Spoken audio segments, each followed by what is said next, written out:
Okay, Ruler, settle down. Ruler School is brought to you by Odyssey Games, where you can go to get pre-orders of all the upcoming Force of Will sets, as well as releases of previous sets after they come out. TCGPrime.com, with over 100,000 Force of Will singles, as well as out-of-print boxes from the past, and TCG accessories, as well as FoulLibrary.com, a wonderful resource for deck lists, article discussions, and more. Check them out at FoulLibrary.com, as well as these amazing patrons. Special thanks to guest lecturer member Vite Ramen. Thank you for your support. Class is in session. Hey there, Rulers. Happy last day of 2021. We are here to bring you Odin, EldorODIN the Magnificent, the deck profile for the Odin deck that I was playing earlier this week.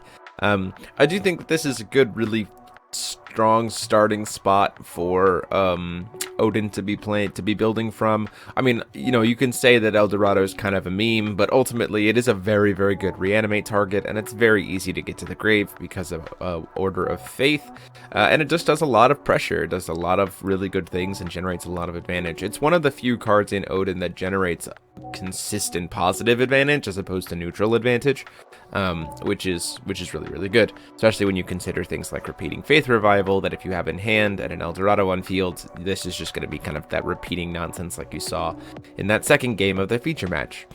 So going into the deck, obviously we're playing Odin enters the game of Odin, God of War, and then it becomes Order of Faith.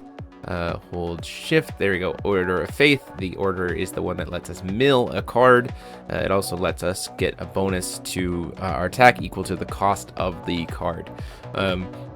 So this is really good, obviously, for being able to set up the reanimate package, as well as just doing deck thinning and finding what we want. We are also playing a couple of, reanimate targets that are just really, really good. And especially things like Keep the Faith or Brunhild, which if you mill with that, suddenly you're pumping up the resonator even more because she's going to add 2 to the total cost of the thing. There's all kinds of stuff that you can do with it. Stone base wise, we're playing 4 Magic Stone of the 6th Sage because we want to be able to order turn 1 if possible, 1 Ragnarok's Fiery Stone, 4 Amadeus Holy Crystal, and 1 Light Stone, excuse me.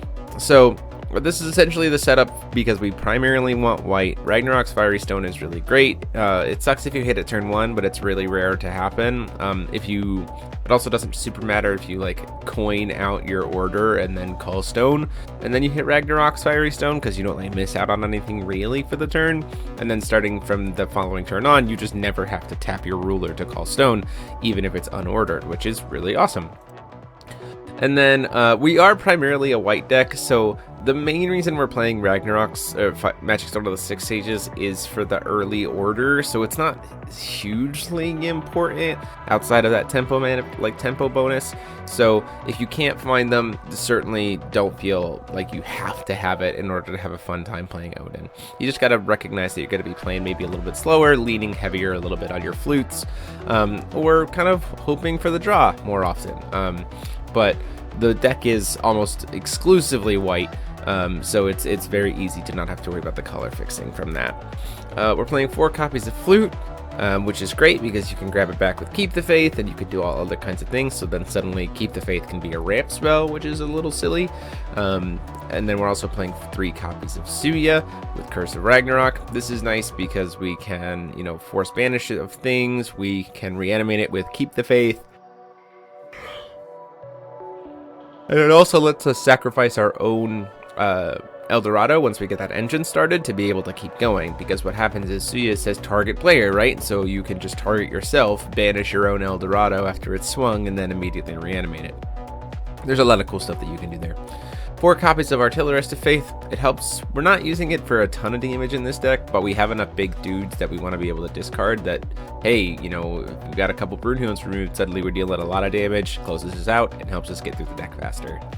4 copies of Mistletoe, because if you're playing an Odin deck, there's no reason to not play 4 copies of this. This card is a beast for the stun element and just being able to, once again, keep other decks locked down. It's threatening a constant position because of its pierce, and it's just going to get bigger and bigger and bigger as you draw through the deck. Personally, we're playing 2 copies of Charlotte because the utility of being able to have that sideboard full of 1-drops for flexibility is really, really nice. Ultimately, though, she's not like super important. She's more of a personal flavor. I like the flexibility in it, and the deck does get to a point where you're not tapping out every turn based on the matchup. So having that flexibility on a flying body is really nice. 2 Hegel, Giant of the Sun. This is primarily as like mill targets for the Odin Enters Order of Faith effect, and then we can reanimate it later with Brunhild to set up locks, which is really nice. I have successfully set up 2 Hegels with the Brunhild before, and it feels real good. 4 Brunhild, Sign of Faith. Major reanimate target. If it does go to the graveyard, it starts bumping up stuff like Artillerist and Mistletoe and the pump from Order of Faith and all kinds of good stuff. And also just as a great reanimator that can then turn on the order effects of everything that you are or that isn't Brunhild ordered, which is great. 2 Eldorado Pearlshine.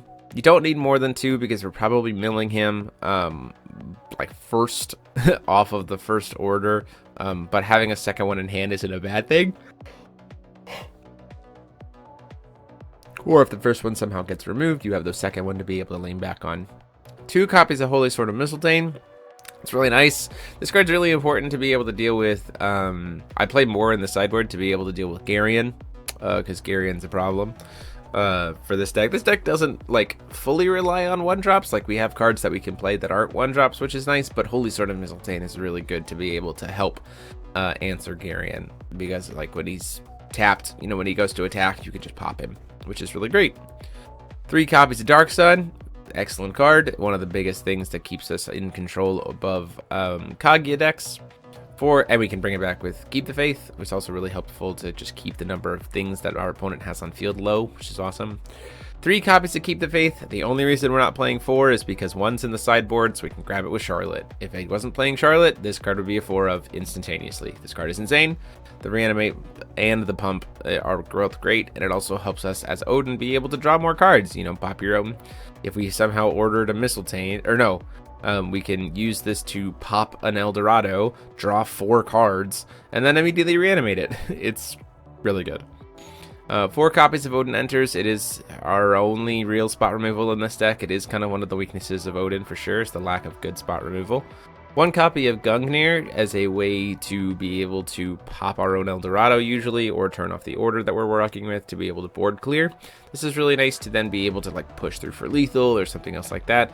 Overall, I'm a little bit disappointed with this card, but as a 1-of, because the deck actually does have a pretty good amount of cycling, it's not too bad. And it's a 3-drop if we want to discard it and deal 600 damage. 2 copies of Dispelling Stone so we can help answer moons even more so, and then 2 copies of Repeating Faith Revival. There's something to be said about maybe going up to 3 just so you can see it faster, but ultimately that's a player preference in terms of numbers up and down. So there you guys have it. That is the deck. Hope you guys love it. This deck is actually a blast to play. You have to kind of recognize that Nyarlathotep is a really bad matchup for you, but other matchups are a lot of fun. This deck is like just a slugfest. Like it's a nice grindy deck, fun to play, fun to get creative with it, and you just get to play some really cool cards. So check it out, enjoy it, let us know what your thoughts are in the comment section down below, or how you're playing Odin differently than us. We love to hear those different ideas. And until next time, this is DMO73 saying class dismissed.